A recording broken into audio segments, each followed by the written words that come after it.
नमस्कार, जय हिंद, जय शिवराय, जय श्रीराम, जय जय श्रीराम. हे हिंदवी स्वराज्य व्हावे हेतू श्रींची इच्छा. आज आपण आजोबागड म्हणजेच आजा पर्वत येथे जाणार आहोत.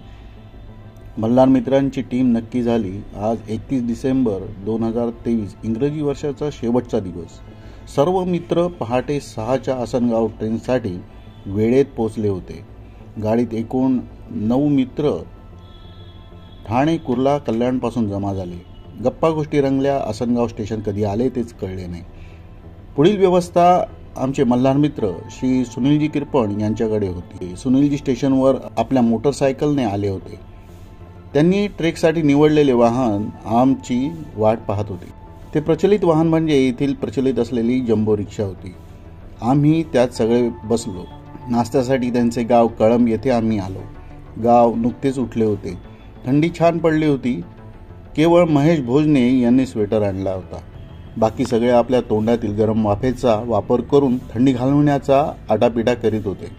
गाव मोठे आणि एकत्रित घर असणारे होते. थोडे चालत गेल्यावरच सुनीलजींचे सुंदर कौलारू घर समोरच आले. घरासमोर छोटेसे अंगण आहे. सुनीलजींच्या मोठ्या बंधूंनी आमचे स्वागत केले. आम्ही सगळे घरात गेलो. इथे उबदारपणा अगदी हवाहवासा वाटला. घरात नुकताच शेतात पिकलेला भात होता. भाताचा सुगंध आणि जेवणाचा खमंग गंध सुखावून गेला. आज काय नाश्ता असेल अशी थोडीशी कुजबूज आमच्यात चालली. ट्रेकमध्ये न्याहारी ठरलेली असते. 60% कांदे पोहे किंवा 20% सँडविच किंवा 20% उपमा किंवा बिस्किट.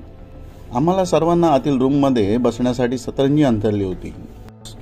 आम्ही सगळे बसलो आणि समोरच उसळचे पातेले, फरसाण आणि पाव आले. आजचा बेत पाहून सर्वांच्या तोंडी वाव असे सुखद शब्द आले. आजचा मिसळचा बेत आनंदात भर टाकणारा होता. अहो, नाश्ता काय, जेवणच होते. सर्वांनी अगदी पोट भरेपर्यंत मिसळपाव खाल्ली. मिसळचा झणझणीत खमंग स्वाद अविस्मरणीय होता. त्यानंतर अमृततुल्य चहा. याची मजा काय औरच होती.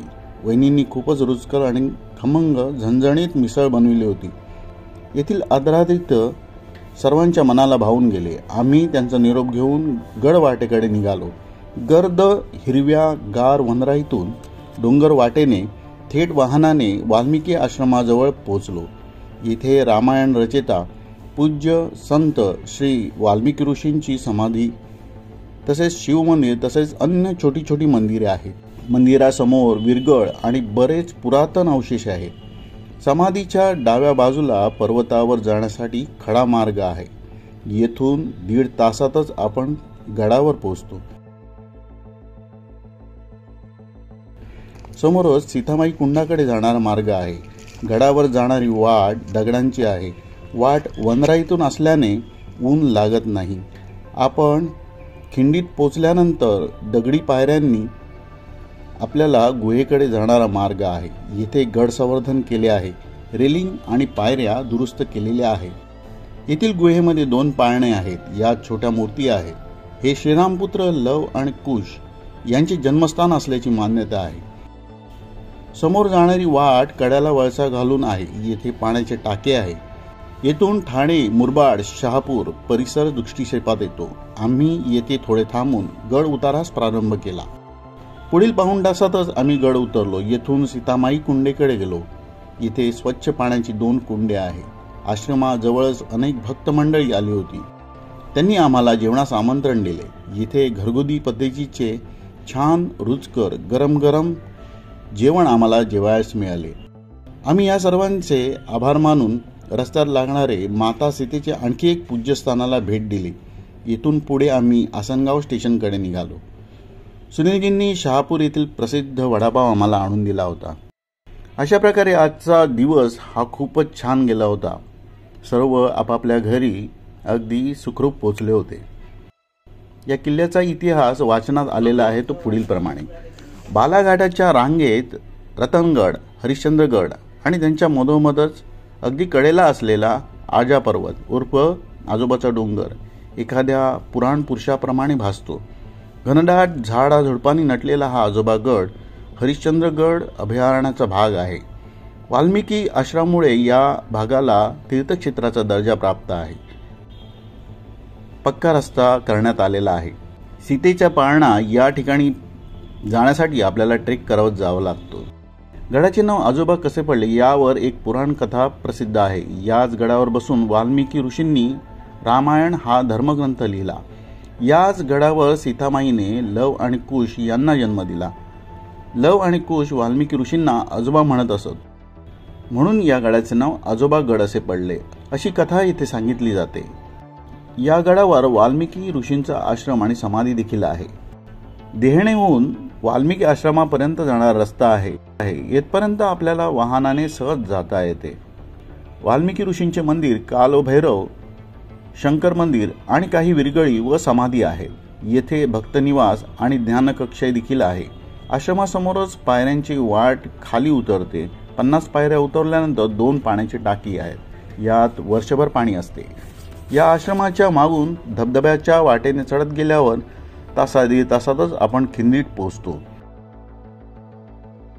इथे जाण्यासाठी 15 फुटांचा छोटा रॉक पॅच देखील आहे। सध्या लोखंडी रेलिंग या ठिकाणी बसवलेले आहे।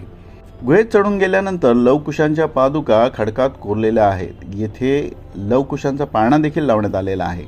गुहेच्या डाव्या बाजूला एक पाण्याचे टाके देखील आहे। येथे पोहोचण्यासाठी आपल्याला कल्याणपासून किंवा आसनगावपासून ट्रेनने जावे व या स्टेशनपासून रिक्षा किंवा बसने शहापूर, देहणे, वाल्मिकी आश्रमांपर्यंत जाण्यासाठी आपल्याला रिक्षा किंवा खाजगी वाहनं मिळतात। मित्रांनो, ह्या गडाला अवश्य भेट द्या आणि वाल्मिकी ऋषीच्या आश्रमातील समाधीचे दर्शन जरूर घ्या। येथे पावन झालेल्या पूज्य धरतीला जरूर भेट द्या। जय श्रीराम, जय हिंद, जय भारत। हे हिंदवी स्वराज्य व्हावे ही तो श्रींची इच्छा।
बंसल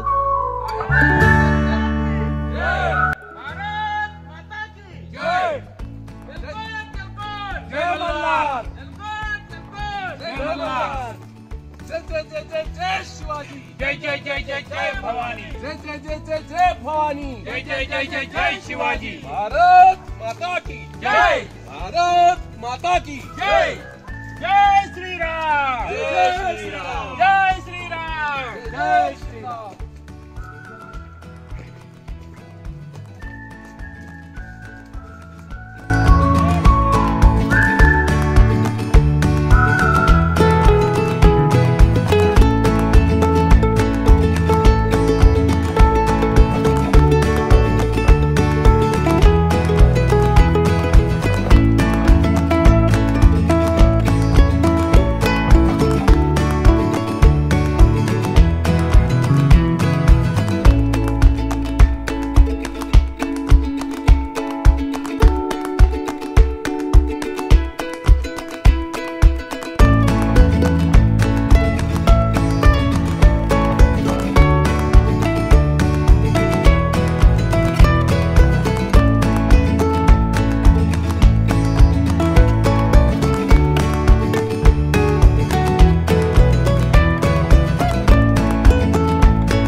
धन्यवाद.